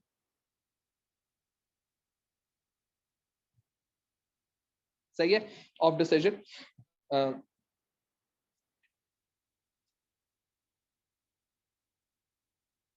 ठीक है। And last but not least हम लोगों को रिव्यू करना है। रिमेंबर दैट हर एक प्रोसेस के अंदर आप रिव्यू को जरूर लेकर आते हैं, क्योंकि नेक्स्ट टाइम में you really do not want to make any wrong decision, ठीक है जी। देन इट इज इंपॉर्टेंट कि हमारे पास जो बिजनेस काम कर रहा होता है उसके अंदर हमारे पास ये चीज ध्यान में रखनी है कि अगर हम लोग बिजनेस को क्यों कम्युनिकेट करना चाहिए अपने ऑब्जेक्टिव्स को, सही है। कंपनी को अपने ऑब्जेक्टिव्स को इसलिए कम्युनिकेट करना चाहिए कि ताकि एम्प्लॉइज जो है वो ज्यादा से ज्यादा अचीव कर सके, उनके फोकस रह सके। सिमिलरली आप बिजनेस के अंदर कभी कोई आपके ऊपर नीचे हो जाता है तो एम्प्लॉइज डिसकंटिन्यू, डिसहार्ट ना हो, डीमोटिवेट ना हो, और वो ओरिजिनली उसी फुल एफर्ट के साथ काम करते रहे। सिमिलरली आप कंपनीज के साथ जब एम्प्लॉयज के साथ जब आप शेयर कर रहे होते हैं तो बहुत ज्यादा जरूरी ये चीज है कि एम्प्लॉयज के साथ जब आप उनके साथ चीजें शेयर करते हैं तो वो रिस्पॉन्सिबिलिटी शेयर करना शुरू कर देते हैं, then they start owning the activity and that brings more harmony in the culture, corporate culture, ठीक है। आपके पास जितने भी एम्प्लॉयज हैं उनके दरमियान एक तरह की कोऑर्डिनेशन पैदा हो जाती है और डेवलपमेंट होनी शुरू हो जाती है, ठीक है, उनकी। अच्छा, फिर हमारे पास आ जाती थी एथिकल कंसिडरेशंस, ठीक है। Ethical influences on business objectives. Remember ethics का मतलब होता है तमीज, ठीक है, right way of conducting a task, ठीक है। तो अब रूल्स एंड रेगुलेशन गाइडलाइंस के बिहाफ पे अगर आप कोई काम कर रहे हो उसको हम एथिक्स कहते हैं, ठीक है। अब ये ethics company to company vary भी कर सकती है, कुछ यूनिवर्सल एथिक्स भी है, यानी तमीज से बात करना यूनिवर्सल एथिक्स है। और company to company, corporate to corporate, industry to industry अपनी एथिक्स भी चेंज हो सकती हैं, ठीक है। तो ये चीज ध्यान रखो कि एथिक्स में क्या क्या चीजें आ सकती हैं कि जी बिजनेस जो है वो बिला वजह की अनड्यू किस्म की परसुएसिव एडवर्टाइजमेंट ना करे, ठीक है। बिल्कुल इस तरह से कंपनी ऐसे ऑर्डर्स ना ले जिनको जो, या ऐसे ऑर्डर्स को, ऐसे कस्टमर्स को या ऐसे बिजनेसेस को ना ले जो डीमेरिट गुड को प्रोड्यूस करने में या उसके साथ एसोसिएटेड है। डीमेरिट का मतलब होता है जिसका सोशली या environmentally they are bad products, ठीक है। एनिमल टेस्टिंग जो है वो आपके पास एथिकल कंसिडरेशन में आ जाती है, ठीक है। बिल्कुल इस तरह से जो आप सिंथेसाइज्ड वे के अंदर जो आप ऑर्गेन इन और जो आर्टिफिशियल वे में जो आप इंजेक्शंस वगैरह देते हैं वो या फार्मिंग वगैरह करते हैं, कैटल फार्मिंग वगैरह करते हैं, तो वो जो है काफी ज्यादा एक गलत बात समझी जाती है। बिल्कुल इस तरह से आप बाज़-औक़ात अपनी क्वालिटी को लो करते हैं सो दैट आपका बिजनेस जो है वो कम कॉस्ट पे ऑपरेट करे and then you get higher profit. ये भी एथिकल कंसर्न्स में आ जाता है। सिमिलरली एट टाइम्स कंपनीज को बिला वजह में फैक्ट्रीज इसलिए क्लोज करती हैं कि यार हम लोग लोगों को निकालना चाहते हैं और पैसे बचाना चाहते हैं, जबकि अगर वो खुद से थोड़ी सी एफर्ट करके सेल्स बढ़ा लें तो वही फैक्ट्री जिसको वो बंद कर रहे हैं वो प्रॉफिटेबल भी हो सकती है। ठीक है, जानबूझकर अपने फाइनल प्रोडक्ट की क्वालिटी को खराब करना भी, कस्टमर को तो पता ही नहीं है क्वालिटी होती क्या है। सो उसके लिहाज से वो एथिकल कोड्स को कवर करना और झूठ बोलना, what the product is not, उसको शो पोर्ट्रे ये करना कि प्रोडक्ट इज लाइक दैट। याद रखो एथिकल हो गए ना अगर, तो एथिकल का सबसे बड़ा फायदा ये है कि आपको लॉन्ग टर्म में फायदा मिलता है, लॉन्ग टर्म में आपका ब्रांड बनता है। अगर आप एथिकल नहीं होते तो ये चीज जहन में रखो कि आप बहुत जल्दी प्रॉफिटेबल कम हो जाते हो क्योंकि आपकी कॉस्ट बहुत बच रही होती है। अननेचुरल किस्म के आप आर्टिफिशियल लेवल के आपने प्रॉफिट्स कमा रहे होते हैं, हिंस आपका बिजनेस जो है वो बहुत तेजी से ग्रो करता है, लेकिन एकदम से जब वो एथिकल कोड ऑफ कंडक्ट सामने आता है तो आपका बिजनेस फ्लॉप बहुत जल्दी हो।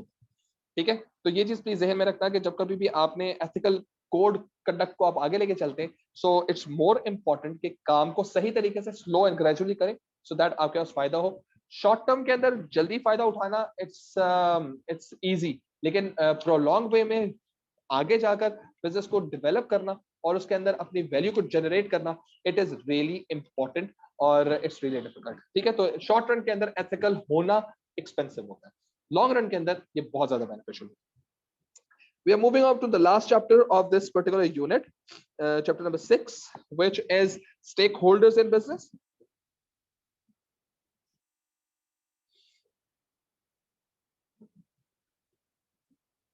ठीक है जी, स्टेक होल्डर्स का मैं पहले बता चुका हूं कि बिजनेसेस तमाम तर ऐसे स्टेक होल्डर्स को कंसिडर करती है जिनका बिजनेस में इंटरेस्ट होता है डायरेक्टली या इनडायरेक्टली। और ये भी चीज ध्यान में रखो कि बिजनेस के कई स्टेक होल्डर्स हैं, जैसे फॉर एग्जांपल हमारे कस्टमर्स हैं, सप्लायर्स हैं, एम्प्लॉयज हैं, लोकल कम्युनिटीज हैं, गवर्नमेंट्स हैं, कुछ आपके सप्लायर्स हैं, कस्टमर बिजनेसेस हैं, सोसाइटी है। ठीक है, इन तमाम चीजों की जो है बहुत ज्यादा रिस्पॉन्सिबिलिटी होती है और इनका इंटरेस्ट होता है, they look into your operations, even your competitor is your stakeholder, and those people who invest in your company are known as shareholders. ठीक है, तो shareholders are also stakeholders. अब ये याद रखो कि शेयर होल्डर्स का असल रीजन बिजनेस से पैसे हासिल करना होता है। whatever they have invested, they really want to get some return on it, और जब वो रिटर्न लेने की बात आ रही होती है, that makes the sense कि वो डिविडेंड अगर अच्छा हासिल करेंगे तब ही वो आपके साथ कंटिन्यू करेंगे business, otherwise they discontinue their investment. ठीक है, दे टेक आउट देयर क्या कह सकते हैं वैल्यूज। अच्छा जी, अब ये चीज ध्यान में रखो कि हमारे पास बहुत सारे ऐसे बिजनेसेस हैं जिनमें हमारे पास अब सप्लायर्स और इनके दरमियान अगर हम एथिक्स इसको भी कंसिडर करते हैं कि अगर मैं अपने जो कस्टमर्स हैं, सही है, या जो मेरे पास रिस्पॉन्सिबिलिटीज की अगर मैं बात करूं,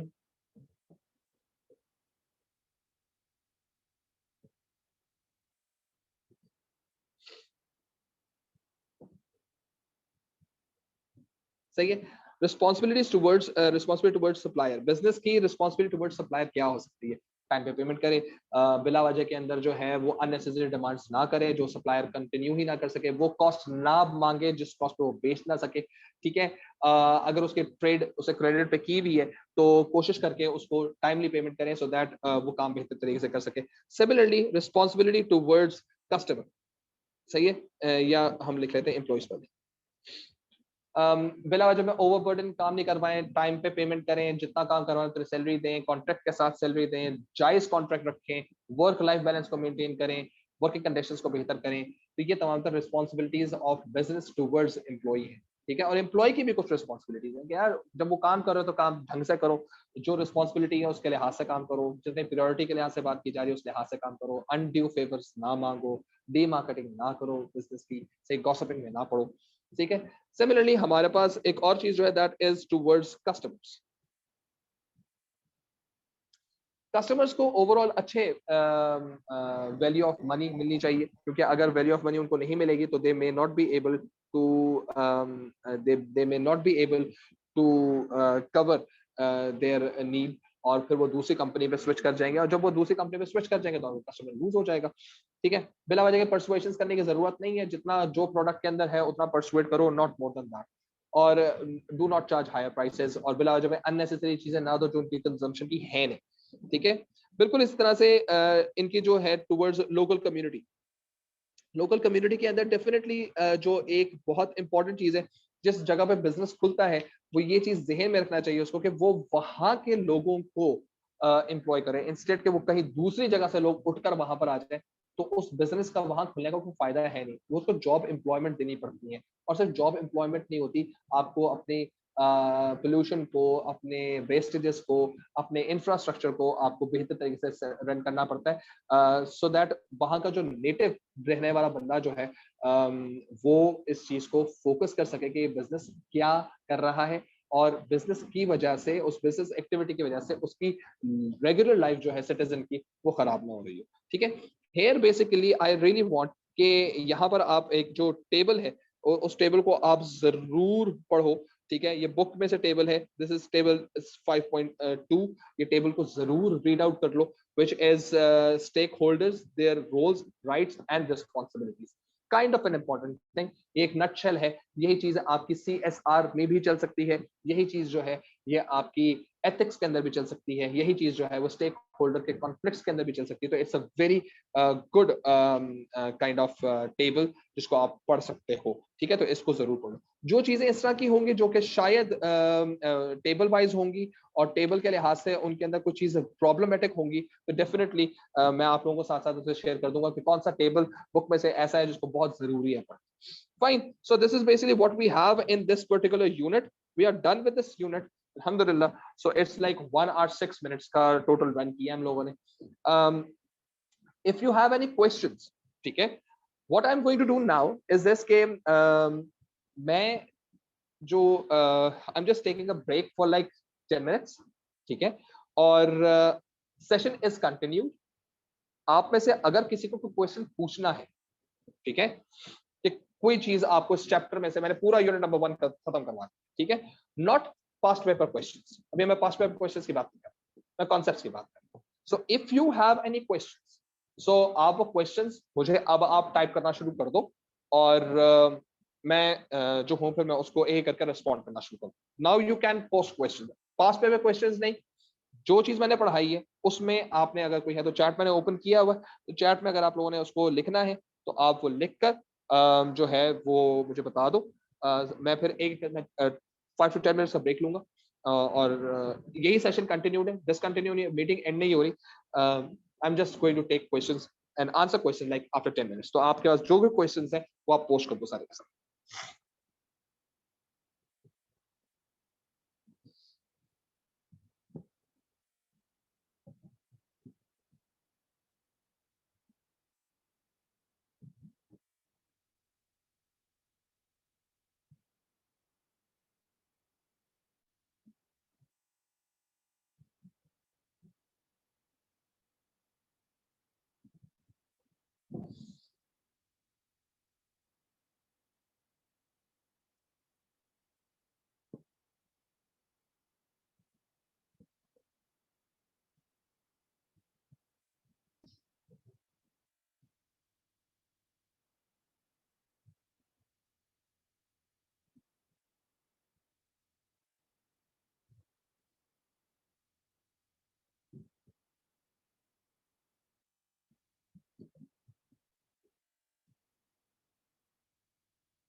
Okay ji, so I'm back. Okay, let's see your questions now और जल्दी से उनको आंसर करते हैं so that चीज जो है वो कवर अप हो जाए. चलिए, ठीक है जी. ओके जी. Number one, sir ethical considerations का इफेक्ट डिसीजन मेकिंग में बुक में काफी कॉम्प्लेक्स लिखा हुआ है. अच्छा, तो मैं क्या करूं? सर आप वो थोड़ा सारी लैंग्वेज से बता. देखिए बेटे जी, पहली बात तो ये है कि एथिकल कंसिडरेशंस का जो कॉन्सेप्ट है ना, वो ये है कि आपका जिस वक्त बिजनेस डिसीजन मेकिंग की तरफ हम जाते हैं ना, तो बिजनेस के अंदर बहुत सारी चीजें क्विक डिसीजन मेकिंग की तरफ जा रही है. ठीक है, कि जल्दी जल्दी काम और हर वो डिसीजन जो हमें जल्दी रिजल्ट देता है वो हमें अच्छा लगता है. और अगर वो डिसीजन हमारा ऐसा हो जो कि अनएथिकल हो, तो उसको वो अच्छा जरूर लग रहा होता है, लेकिन again that basically slows down the decision making process, क्योंकि उसको एथिकल होना लाजमी है, क्योंकि वी रियली नो कि शॉर्ट टर्म के अंदर शायद it looks good to us, लेकिन लॉन्ग टर्म के अंदर it's going to be a bad publicity.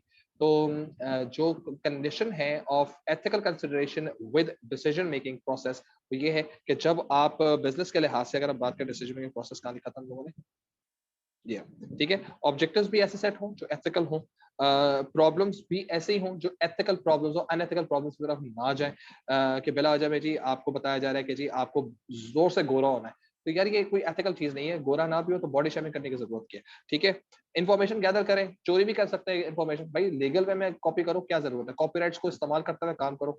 बिला वजह फोर्जरीज करने से या कॉपी पेस्ट करने से क्या फायदा होता है. ठीक है, ये सारा अनएथिकल चल रहा है. ठीक है.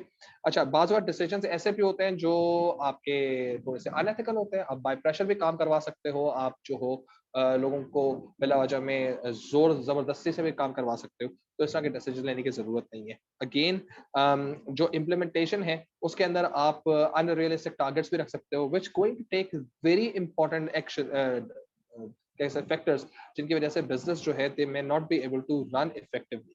ठीक है, तो आपका तो काम जल्दी वाला था.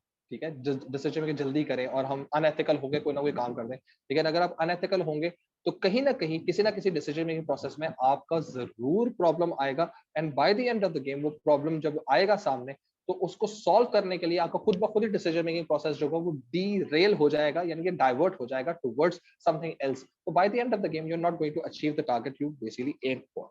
ठीक है, so this is basically what this whole process is there. ठीक है, ये बात समझ आ गया. ओके. अच्छा जी.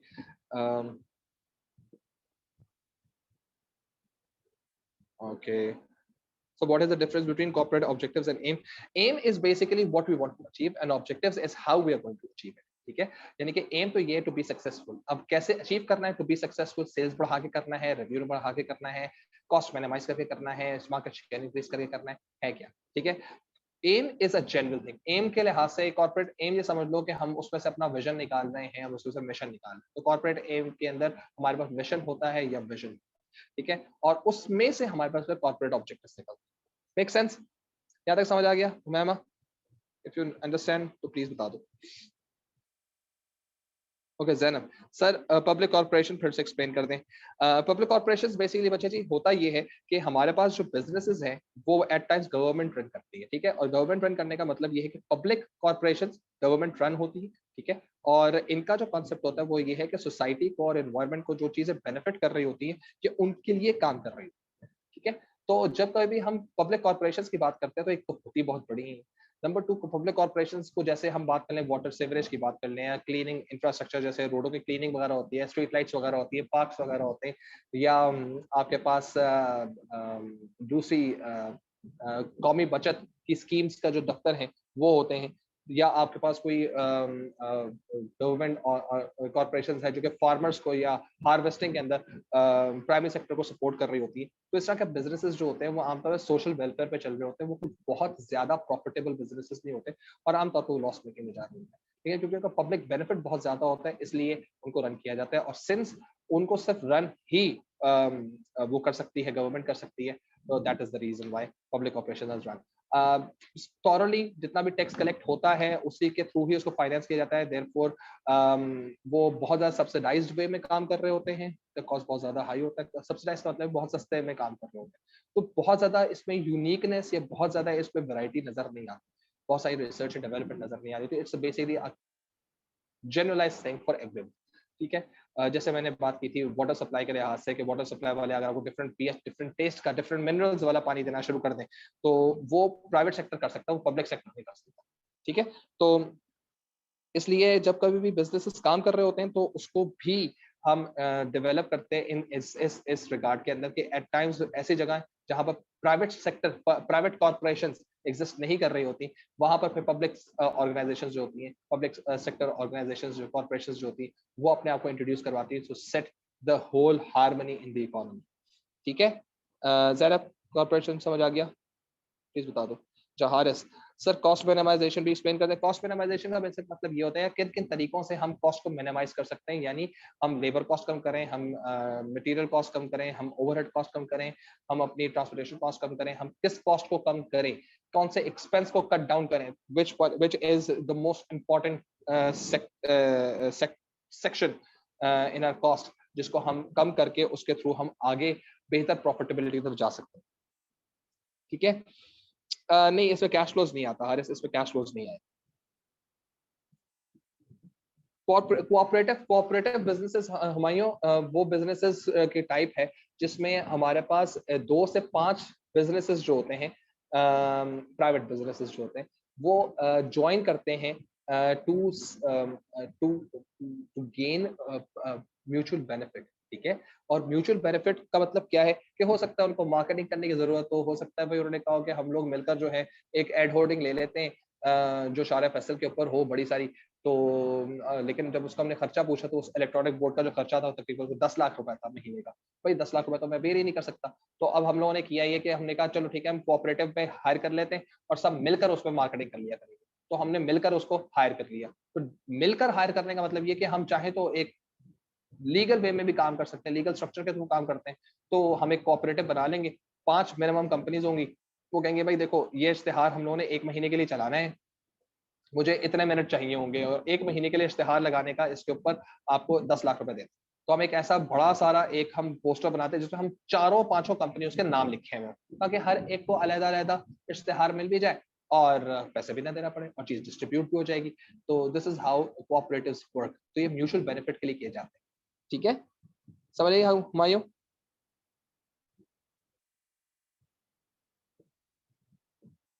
Good. Is there any question regarding unit number 1?